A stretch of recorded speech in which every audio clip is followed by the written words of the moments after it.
नमस्कार, स्वागत है आपका टीवी 27 न्यूज में। आपके सामने हाजिर हूं मैं सोनाली ठाकुर। बुलेटिन की शुरुआत करेंगे जहां पर दिल्ली में प्रदूषण को लेकर पीएमओ की बैठक बताई जा रही है। प्रधान सचिव की अध्यक्षता में यह बैठक हुई है। देखिए, सूत्रों के अनुसार खबर जो आ रही है, BS1 BS3 श्रेणी में वाहनों की चर्चा जारी है और इस दौरान दिल्ली में 37% वाहन BS1 BS3 श्रेणी के हैं। इस दौरान नियमों के उल्लंघन पर कार्रवाई के निर्देश भी दिए गए हैं। इलेक्ट्रॉनिक वाहनों की संख्या बढ़ाने पर जोर लगातार देती हुई सरकार नजर आ रही है। दिल्ली में प्रदूषण को लेकर पीएमओ में बैठक हुई है और इस दौरान प्रधान सचिव की अध्यक्षता में यह बैठक हुई है और ये खबर आ रही है कि बैठक में BS1 BS3 श्रेणी के वाहनों पर चर्चा हुई है। दिल्ली में 37% वाहन BS1 और BS3 श्रेणी के हैं।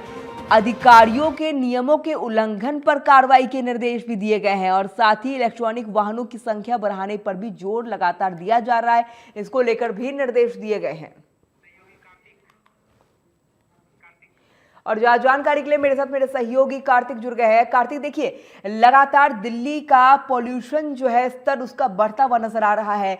अब दिल्ली में रहने वाले लोगों को काफी परेशानी का सामना करना पड़ रहा है, लेकिन अब बैठकों का दौर भी हालांकि देखने को मिल रहा है। जो ये बैठक पहली हो जानी चाहिए थी, BS1 BS3 को लेकर लगातार चर्चा जारी है और इलेक्ट्रिकल वाहन को बढ़ाने को लेकर भी लगातार जोर इस बैठक में दिया गया है।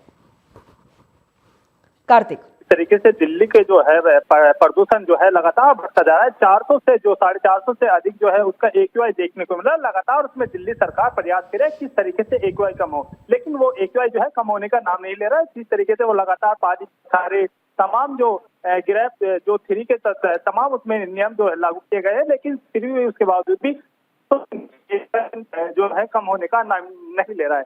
इसी बीच जो आज पीएमओ की भी जो आज बैठक हुई है पोल्यूशन को लेकर, जिसमें जो पीएमओ के प्रधान PK मिश्रा है उनके नेतृत्व में पूरी बैठक की गई है, जिसमें BS1 और BS3 के तकरीबन दिल्ली के अंदर 37% जो है वाहन चलते हैं उन पर सख्ताई बरतने की जो बैठक में बात की गई और जो इलेक्ट्रिक वाहन है उनको बढ़ावा देने की जो है एक दिया गया है।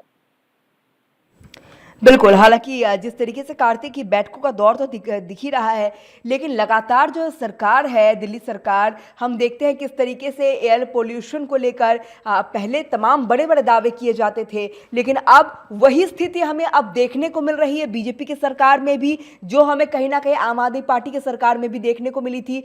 वही स्थिति है, कहीं ना कहीं दमघोंटू दिल्ली होता हुआ नजर आ रहा है। लोगों को रहने में परेशानी हो रही है, लेकिन क्या अब इस बैठकों से इसका सलूशन निकल पाएगा या बहुत बड़े स्तर पर इसको लेकर काम करने की अभी भी जरूरत है? बिल्कुल, जिस तरीके से जो अब से पहले दिल्ली के अंदर आम आदमी पार्टी की सरकार थी, जिसमें लगातार जो है जो विपक्ष है यानी कि जो भारतीय जनता पार्टी है वो लगातार आम आदमी पार्टी को लगातार वो घेरती हुई पोल्यूशन पे नजर आती थी, लेकिन आज जो है दिल्ली के अंदर भारतीय जनता पार्टी की सरकार है, लेकिन पोल्यूशन उसके बावजूद भी जस की तस स्थिति बनी हुई है। लगातार वो तमाम जो दिल्ली सरकार बैठकें कर रही है, लेकिन उसके बाद आज पीएमओ ने इस पोल्यूशन को लेकर आज बैठक की। अब लेकिन देखने वाली बात ये होगी आज जो बैठक का असर कितना होता है। जो दिल्ली का AQI है, दम घोटू जो हवा है, वो कम होगी या नहीं होगी? कार्तिक, जिस तरीके से आज बैठक हुई है, इलेक्ट्रॉनिक वाहन बढ़ाने की संख्या पर विशेष जोर तो दिया ही गया है, लेकिन अधिकारियों को निर्देश भी दिया गया है कि EV इंफ्रास्ट्रक्चर, चार्जिंग स्टेशन और साथ ही सब्सिडी से जुड़े तमाम मुद्दों पर तेजी से प्रगति सुनिश्चित की जाए, ताकि पारंपरिक पेट्रोल डीजल वाहनों की निर्भरता जो है इस दौरान कम हो सके। क्या आगे ऐसी स्थिति हमें देखने को मिल सकती है? जिस तरीके से इलेक्ट्रॉनिक वाहन पर अब जोर दिया जा रहा है, पेट्रोल डीजल के वाहन को समाप्ति कर दिया जाए कहीं ना कहीं? समाप्त हो जाएगा ये तो कहना बहुत गलत होगा, लेकिन जिस तरीके से BS1 BS3 तमाम जो पुराने वाहन है दिल्ली के अंदर अभी भी उसी स्पीड में दौड़ रहे हैं, लेकिन अधिकतर वो वाहन की स्पीड कम हो जाती है। अगर वो वाहन दिल्ली के अंदर आने से रुक जाते हैं तो पोल्यूशन पर बहुत ज्यादा असर देखने को मिलेगा। और इसमें देखने वाली एक बड़ी बात है, जिस तरीके से दिल्ली के अंदर कंस्ट्रक्शन हो रहा है, तमाम धूल मिट्टी और दिल्ली NCR के जो क्षेत्र में आने वाली दिल्ली के जो एक आउटर तो लेन में जो आने वाली फैक्ट्री है उन पर थोड़ा सा एक्शन लेना पड़ेगा, लेकिन उसका असर फिर हमें देखना पड़ जाएगा, AQI कम होगा।